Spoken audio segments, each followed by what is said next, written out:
Welcome to the WRAL Daily Download. I'm Jack Hagel. The COVID-19 pandemic hit North Carolina students hard. School closures and learn-from-home disruptions set students back months, and educators have been trying to catch up ever since.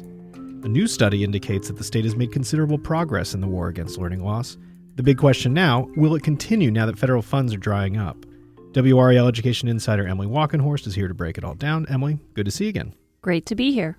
First, take us back to the pandemic and the years since the lockdowns. How were North Carolina students performing? So basically, we have this concept of learning loss, right? So schools closed in 2020 out of fear of the virus spreading, and they stayed mostly closed for most grades through the spring of 2021. That is when students started to come back about part-time at the middle and high school levels. Elementary came back a little bit earlier than that, but bottom line is they were out months. And so there's this idea that students didn't learn as fast. You know, you're not picking up on as much information. You're not quite as engaged when you're learning remotely. And some students were even learning through like paper packets. Like in more rural areas, they had like a school nurse would make these rounds every so often, and they just deliver all these papers to students. And then the students would try to figure out, you know, a new math lesson through paper packets. They didn't even have a teacher virtually to help them. So the idea was it just wasn't as effective learning as, you know, the in-person in the school. So we got this term learning loss because test scores went down. Students just weren't, not as many students were as proficient through this method. People were falling behind. And so we know that students fell, you know, what you might consider several months behind where they normally would be. And then this new study comes out with some good news for North Carolina school parents. What did it say? So in North Carolina, they've made quite a bit of that learning back. So if you think of it in terms of months of learning, let's say, you know, they lost 7 months of learning in, I believe it was math, and about 5 months of learning and reading, and they gained about 40% of that back. So they gained a few months back. So they're still a few months behind in those subjects in North Carolina. Nationally, they didn't fall quite as far behind to begin with, but they also didn't make up as much time as North Carolina ended up doing. So you see some level of success in North Carolina. One thing you have to remember is these are just averages.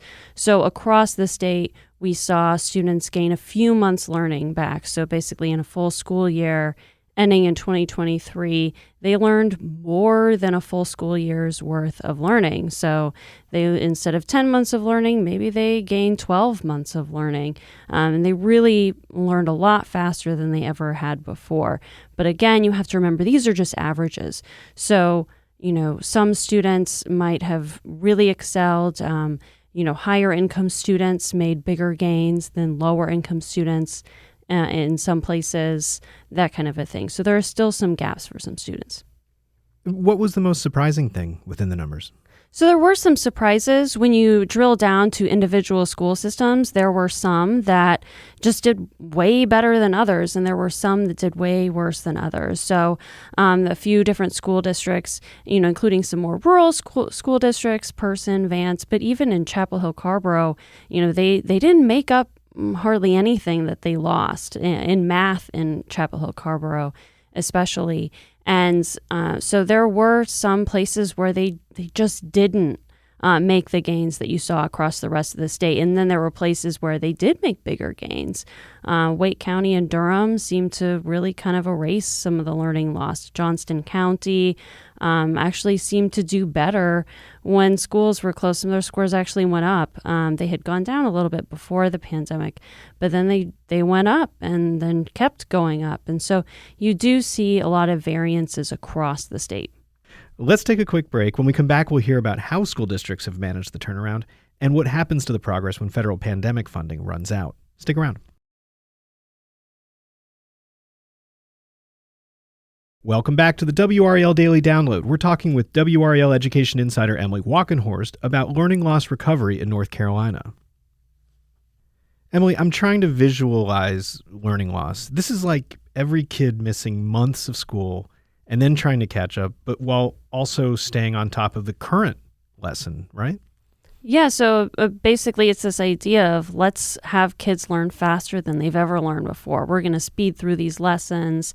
A little bit might be going over things students didn't quite master in the previous year, and then just kind of starting the school year with that, and then just seeing how fast you can get through lessons. So it's pretty personnel intensive when you think about it, because you have to make sure that you're really staying on top of where each student is and making sure that they're ready for this next lesson. So it's a big undertaking. But how did schools manage it? I mean, what were some of the more successful strategies?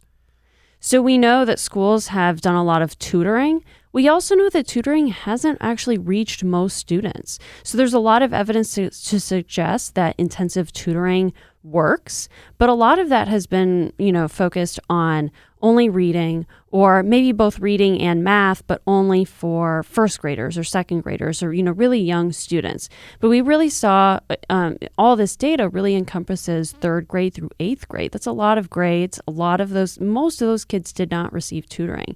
So we're also looking at intervention teachers. So those might be, they created a new teaching position. A lot of people who might have been existing teachers might have shifted over into those teachers.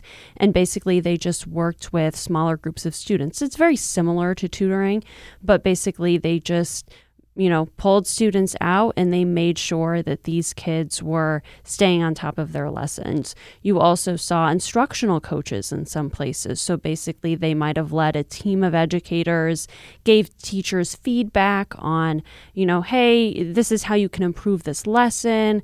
Here's a curriculum that I've read about that seems to really work. I think we should try this. Just going through different approaches to teaching and learning. And, just kind of this acceleration of, kind of things that I think a lot of educators have always wanted to do, but they never really had the resources for. Now, in some of the districts where they did have success, what did they do? So in Wake County, for example, where they basically made up for a lot of the learning lost on average, they hired, I believe, over 300 intervention teachers. It's a lot of teachers. We know that in Durham, they had plans to hire more than 200 different people. We don't exactly know how many people specifically they ended up being able to hire, but they were looking at intervention teachers, instructional coaches, one for every school, and really trying to add personnel. And we know that other school districts also added personnel. Tutoring has been a big part, but again, most of these schools did not, or most of these students do not receive tutoring. Now, as you report, the rebound would be virtually impossible without federal funding. That funding is going away this year. What does that mean for these programs? So a lot of these schools are going to try to find ways to keep them. We know in Wake County, they've already pitched to county commissioners, to the school board, hey, we have all these substitute teachers and behavior professionals, counselors, psychologists that we want to keep. And that's actually, a small number of people compared to the intervention teachers. They haven't even come up with a plan yet for keeping intervention teachers, but that is something they say they want to do. It's just a much bigger lift than some of the people they've already asked to be able to keep. So they're looking at these things, but they're going to have to find the money some way. And there's not going to be, additional federal funding coming in. There's no state funding set to come in to cover any of these things. Counties could choose to appropriate more funds where they can afford it. We know counties also have a lot of other needs, especially with school facilities. So we don't necessarily know the appetite of county commissioners across the state to fund more of these things.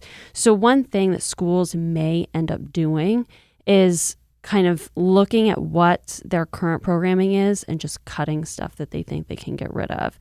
And they're going to have to look mostly through federal funding. So this might be more funding geared more toward special programs or lower income students, and thinking, okay, well, we use this money to fund X, Y, and Z, but we think our dollar can go further with teachers. So you may see schools cutting a bunch of programs. You may see schools cutting teachers. We know that news outlets had reported in Charlotte that Charlotte Mecklenburg schools is actually they're going to look to cut a lot of the people they've hired using pandemic funds, because they've just hired so many people, they can't replace them. And what happens to the students? How will they continue to recover from learning loss if these programs go away? So the data we have that showed a lot of this success is only through spring of 2023. So a lot of the things that they were doing last school year, they're still doing this year. So we still have an opportunity to see a lot of that progress continue to bear out in test scores this spring. So we may see a lot more progress in schools and may have a more positive feeling about what we've been able to do so far. But then another thing with this money is, all of this money has to be either spent or promised in a contract with an outside agency by September 30th of this year, of 2024. And so school systems, basically, they won't have any of this money left after September 30th unless they promise it in a contract. That could be a strategy that school systems pursue, is maybe thinking, okay, well, how do we change this program that we currently have into a contract instead? That may be something they look at.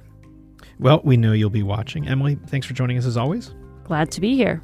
That's WRAL Education Insider Emily Walkenhorst for her in-depth look at learning loss recovery in North Carolina. Go to the education section of WRAL.com. I'm Jack Hagel. Thanks for joining us, and thanks for listening to the WRAL Daily Download and for making us part of your morning routine. Another great way to get WRAL news is the Morning Briefing newsletter.